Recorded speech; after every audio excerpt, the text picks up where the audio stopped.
108 ambulance காலுக்காக 13,000 கால் வருது. அந்த ஆம்புலன்ஸ்ல இருந்தவங்களை மிரட்டுறாரு.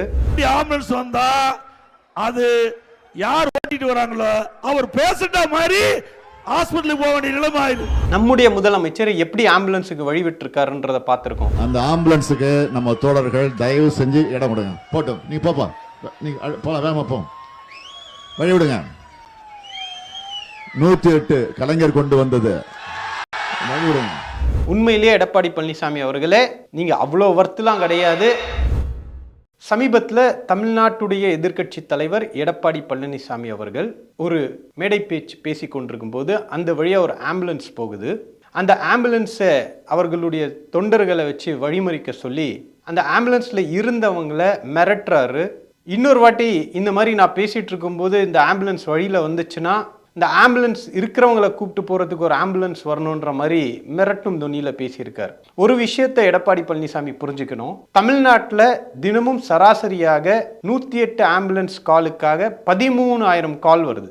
அப்போ அந்த அளவுக்கு பரவலாக ஆம்புலன்ஸ் சேவை இருக்கிறத அவருக்கு தெரியுமா தெரியாதான்னு தெரியல. ஆம்புலன்ஸ்ன்றது ஒரு அத்தியாவசியமான விஷயம். இது பரவலாக தமிழ்நாட்டில் இருக்குன்றதை தெரிஞ்சிக்காம ஏதோ இவர் பேசக்கூடிய மேடைகளில் இவர் பேசக்கூடிய கூட்டங்களில் மட்டும் ஆம்புலன்ஸ் விடுற மாதிரி கடந்த காலங்களில் நாங்கள் பார்த்துருக்கோம்.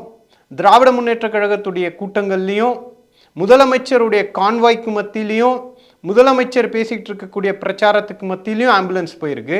அப்படி போன நேரத்தில் நம்முடைய முதலமைச்சர் எப்படி ஆம்புலன்ஸுக்கு வழிவிட்டிருக்காருன்றதை பார்த்துருக்கோம். ஆனால் ரொம்ப வருத்தப்பட வேண்டிய விஷயம், அந்த ஆம்புலன்ஸ் டிரைவர்களை மிரட்டும் விதமாக எடப்பாடி பழனிசாமி அவர்கள் பேசியிருக்கிறார். அதை யாருமே ஏற்றுக்க முடியாது. ஒரு மருத்துவராக கோல்டன் அவர்னு ஒன்று இருக்கு. அந்த கோல்டன் அவர் என்பது ஒருத்தருக்கு மருத்துவ அவசர சிகிச்சை தேவைப்படுவதற்கான காலம் தொடங்குறது. இப்போ வீட்டில் இருக்கும்போது எனக்கு நெஞ்சு வலி அப்படின்னா என்னுடைய நெஞ்சு வலி எப்போ ஆரம்பிக்குதோ அப்பத்துலேருந்தே அந்த கோல்டன் அவர்ஸ் ஆரம்பிக்குது. எவ்வளோ சீக்கிரத்தில் ஆம்புலன்ஸ் அந்த நோயாளியை போய் சென்றடையுது, அதுவும் ரொம்ப முக்கியமான விஷயம் எமர்ஜென்சி மெடிசனில், அவசர சிகிச்சையில். இப்போ அப்படிப்பட்ட ஒரு நோயாளியை பிக்கப் பண்ணுவதற்காக போன ஆம்புலன்ஸை தடுத்து மிரட்டி நீங்க அச்சுறுத்திருக்கீங்க அப்படின்னா அது உங்களுடைய காழ்ப்புணர்ச்சியும் உங்களுடைய மனநிலையும் காட்டுது. எந்த அளவுக்கு இந்த சூழல்னா இனி சுதந்திரமாக ஆம்புலன்ஸ் ஓட்டக்கூடியவர்கள், அந்த பணியில் இருக்கக்கூடிய பாராமெடிக்கல் ஸ்டாஃப்ஸ் முதற்கொண்டு நிம்மதியா வேலை பார்க்க முடியாத அளவுக்கு இருக்கு. நீங்க கொடுக்கக்கூடிய இந்த எச்சரிக்கை, நீங்க கொடுக்கக்கூடிய ஒரு வழிகாட்டுதலா இருக்கு. இனி ஆம்புலன்ஸ்காரர்களை மிரட்டி பணிய வச்சு அச்சுறுத்தி இந்த மாதிரி வேலையெல்லாம் செய்யலாம் அப்படின்னு நீங்கள் நினைக்கிறீங்க.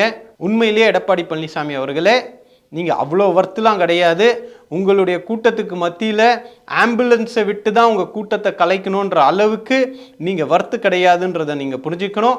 இன்னொன்று, இந்த மாதிரி அருவருப்பாக நடந்துக்கிட்டது வருத்தப்பட வேண்டிய ஒரு விஷயம். நீங்கள் நிச்சயமாக அந்த ஆம்புலன்ஸ் டிரைவர்களையும் பாராமெடிக்கல் ஸ்டாஃப்ஸ் அவங்கக்கிட்டையும் நீங்கள் மன்னிப்பு கேட்டே ஆக வேண்டும்.